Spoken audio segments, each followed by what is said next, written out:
বন্ধু, আমি কনফেডারেশনের সাধারণ সম্পাদক মলয় মুখোপাধ্যায়। আগামী 15ই জুলাই 2024 যে ডিএ মামলাটি কজডির সাথে এসে উপস্থিত হয়েছে আবারও, তাতে সাধারণ কর্মচারী সমাজ থেকে অবসরপ্রাপ্ত সরকারি কর্মচারী সমাজ যথেষ্ট উদ্বিগ্ন। তারা ফোন করে বা আমার যে পোস্ট, সেই পোস্টে মন্তব্যে তা ব্যক্ত করেছে। তাদের এই যে মন্তব্য বা ফোনের মাধ্যমে এই উদ্বিগ্ন প্রকাশ করাকে আমরা কিন্তু সম্মান জানাচ্ছি। আমরা এটা স্বাভাবিক যে আমরা লক্ষ্য করেছি যে 28শে নভেম্বর 2022 থেকে 18ই মার্চ 2024 12 বার মামলাটাই উঠলে পরেও প্রথম দিকে কিছুটা অবজারভেশন শোনা হলেও পরবর্তীকালে তা একদম থমকে দাঁড়ায়। বিগত 3টি যে মামলা বিগত দিনে, প্রথমটা হচ্ছে 3 নভেম্বর 2023, 5ই ফেব্রুয়ারি 2024 এবং 18ই মার্চ লাস্ট যে মামলাটি গেল 2024, সেখানে পরপর 3টি কজ লিস্টে 60 নম্বরটি স্থান পেয়েছিল। প্রথম দুটিতে 40 নম্বরে এসে থমকে যায়, অর্থাৎ সময় অতিবাহিত হয়ে যায়। মাননীয় জাজদ্বয় তখন এজলাস পরিত্যাগ করে চলে যায় এবং সেই প্রেক্ষিত যে মাননীয় যে আইনজীবীরা থাকে তাদের পক্ষে কোনো কিছু বলাই সম্ভব না। এবং আমরা লক্ষ্য করেছি এর আগের যে মামলাটির ক্ষেত্রে একটি মামলাকারী তারা ডেট চেয়েছিল, সঙ্গে সঙ্গে অ্যাডমিশন স্টেজে যেহেতু মামলাগুলো থাকে ওই এজলাসে অ্যাডমিশন নিয়ে সঙ্গে সঙ্গে উঠে গেছে। এই অ্যাডমিশন যদি নিয়ে নেয় তাহলে পরবর্তীকালে মেনশন হিয়ারিং করে অ্যাডমিশনের ডেটটা সংগ্রহ করতে হবে।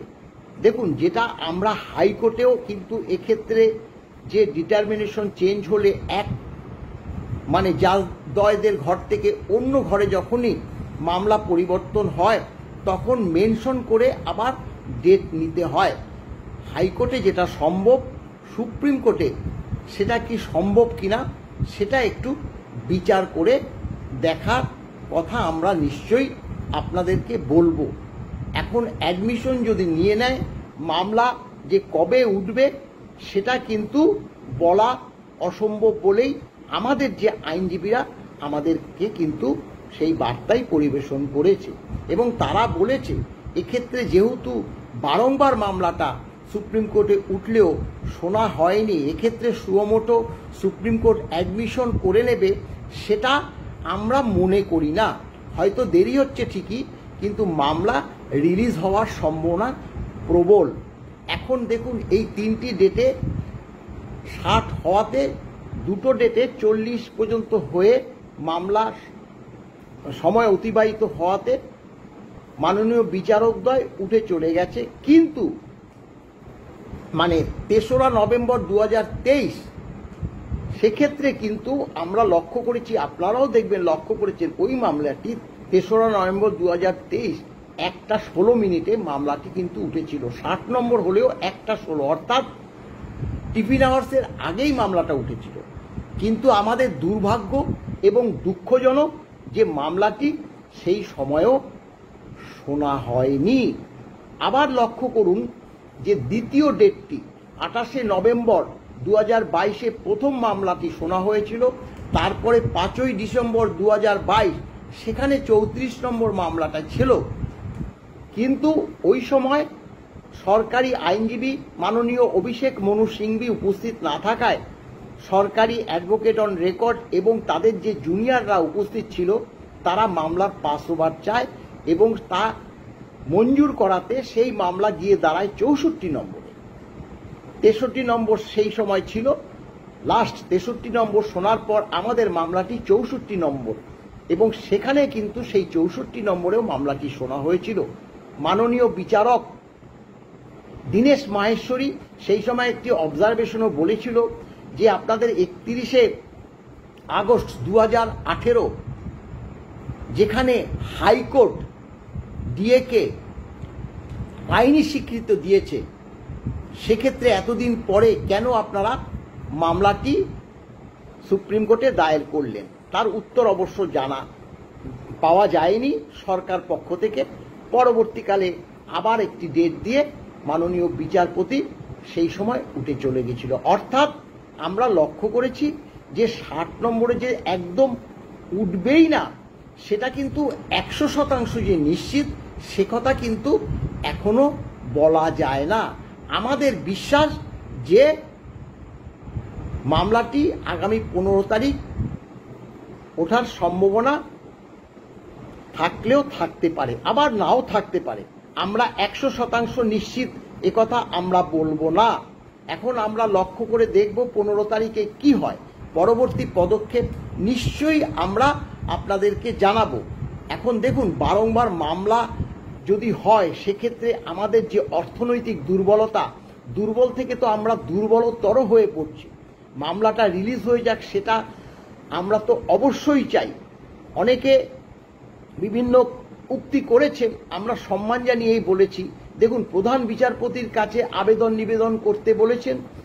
সেক্ষেত্রে আমরা আবারও বলছি, যদি অ্যাডমিশন হয়ে যায়, সেক্ষেত্রে যে সুপ্রিম কোর্টে বারংবার মেনশন হিয়ারিং করে ডেট নেওয়া, যে কতটা অর্থনৈতিকভাবে আমরা আরও দুর্বল হয়ে পড়ব, সেটা কিন্তু বিচার্য বিষয়। এখন দ্বিতীয় নম্বর যেটা বলছি, যে সুপ্রিম কোর্টের প্রধান বিচারপতি তিনি কিন্তু ডিএ মামলা ক্ষেত্রে ওয়াকিবহাল। কারণ মামলাটি যখন সরকার দায়ের করে, তখন কিন্তু প্রধান বিচারপতি কিন্তু বেঞ্চ ঠিক করে, এবং প্রধান বিচারপতি কিন্তু নির্দিষ্ট সময় নির্ধারণ করে। সেটা আমি কিন্তু এর আগে বহু আগে তা কিন্তু পেজে দিয়েওছি। সেখান থেকে আমি সেটা বের করে আবারও আমি আপনাদের কাছে সেটা রাখছি। এখানে সুপ্রিম কোর্টের যে বার বেঞ্চ, তারা একটা টুইট করে বলেছিল যে সিজেআই মানে চিফ জাস্টিস অফ ইন্ডিয়া মাননীয় DY Chandrachud led bench of Supreme Court agrees to list appeal by West Bengal government challenging the Calcutta High Court order on dearness allowance of state government employees on Monday, অর্থাৎ November 28, 2022। অর্থাৎ November 28, 2022-এ যে মামলাটি উঠতে চলেছে প্রথম, সেটা কিন্তু মাননীয় প্রধান বিচারপতি কিন্তু তা নির্ধারণ করেছিল। এবং বারবার মামলাটা ওঠার পরেও নির্দিষ্ট সময় অতিবাহিত হয়ে যখন শোনা হচ্ছে না, এই বার্তা শুধু এই রাজ্য নয়, ভিন রাজ্যেও ছড়িয়ে পড়েছে ডিএ মামলা। সেক্ষেত্রে প্রধান বিচারপতি যে এই মামলা সম্বন্ধে ওয়াকিবহাল নয়, সেটা কি বিশ্বাসযোগ্য? আমরা গণতান্ত্রিক নিয়মে সেটা তো প্রশ্ন রাখতেই পারি। অর্থাৎ প্রধান বিচারপতি কিন্তু এই মামলা সম্বন্ধে যথেষ্ট ওয়াকিবহাল। শুধু তাই নয়, দেখুন, এর আগে অবসরপ্রাপ্ত কর্মচারী সমাজ বারংবার ফোন করে বলেছে, মলয়বাবু, শ্যামলবাবু, একটা প্রশ্ন আমরা আপনাদেরকে রাখতে চাই। দেখুন, আমরা যে জীবনের একদম দোরগোড়ায় এসে উপস্থিত হয়েছি, আমরা কি এই ডিএ মামলার সুফল পাবো, বা ডিএ মামলাটা রিলিজ হবে তাকে দেখে যেতে পারবো? আমরা যদি সুপ্রিম কোর্টের প্রধান বিচারপতির কাছে আবেদন করি, তাহলে কি আপনাদের আপত্তি আছে? আমি এর আগের একটা ভিডিওতে বলেছিলাম, বিশেষ করে অবসরপ্রাপ্ত কর্মচারী সমাজ কিন্তু তারা নিজ উদ্যোগে মাননীয় প্রধান বিচারপতির কাছে এই বার্তা প্রেরণ করেছে। সেটা আমাদেরকে টেলিফোনে কিন্তু বলেছে, আমরা সেটা প্রকাশ্যে আনিনি, কিন্তু আজকে এই প্রেক্ষিত আমরা প্রকাশ্যে আনলাম। এখানে কিন্তু এক শ্রেণীর যে অবসরপ্রাপ্ত কর্মচারী সমাজ, তারা নিজ উদ্যোগে মাননীয় প্রধান বিচারপতির বেঞ্চ কাছে এই নিবেদন করেছে, যাতে আগামী দিনে, অর্থাৎ যে মামলাটা 15 তারিখে আছে, সেই মামলাটা যাতে শোনা হয়। তাই আমাদের দৃঢ় বিশ্বাস, হয়তো 15 তারিখ মামলাটা শোনা হতে পারে, আমাদের বিশ্বাস। এক্ষেত্রে দেখুন, শুধু যে অবসরপ্রাপ্ত কর্মচারী সমাজ কেন, যারা বিভিন্নভাবে উক্তি করছেন যে প্রধান বিচারপতির কাছে আপনারা কেন আবেদন করছেন না যাতে মামলাটা শোনা হয়, তারা নিজেরা করুক, নিজেরা উদ্যোগ নিয়ে। এখানে সার্বিকভাবে ডিএ মামলা, এখানে তো আপনাদের কাছে আমরা সে কথা বারবার বার্তা পরিবেশন করছি এবং সেজন্য আমরা যে খরচের জন্য আপনাদের কাছে দায়বদ্ধ সেটাও আমরা প্রকাশ করছি। তাহলে আপনারা নিজ উদ্যোগ নিয়ে নিশ্চয়ই জানাতে পারেন, তাতে তো বাধা নেই, বাধা নেই, সেক্ষেত্রে আপনারাও করতে পারেন। কিন্তু আমাদের যে বাধ্যবাধকতা সেটা নিশ্চয়ই বুঝবেন। এক্ষেত্রে যদি অ্যাডমিশন একবার হয়ে যায়, তারপরে যদি দিনের পর দিন চলে যায় এবং মামলার যদি ডেট না পাওয়া যায়, তখন কিন্তু অনেক কর্মচারী যারা আজকে চুপচাপ রয়েছেন, মামলাটা দেখতে চাইছেন, তারা যদি যখন প্রশ্ন করেন মলয়বাবু আপনারা কেন প্রধান বিচারপতির কাছে এভাবে আবেদন করলেন, দেখুন অ্যাডমিশন হয়ে গেল, এখন তো আপনারা ডেট পাচ্ছেন না, সেই উত্তরও কিন্তু আমরা তখন দিতে পারবো না। অতএব আপনারা ধৈর্য ধরুন।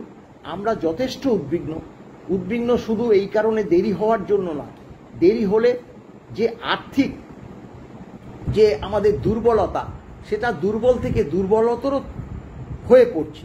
তাই আরেকটু ধৈর্য ধরুন, আগামী 15 তারিখ দেখুন কি হয়, পরবর্তী পদক্ষেপ নিশ্চয়ই আমরা আবার আইনজীবীদের কাছে থেকে নিয়ে আপনাদেরকে জানাবো। ভালো থাকবেন, নমস্কার বন্ধু।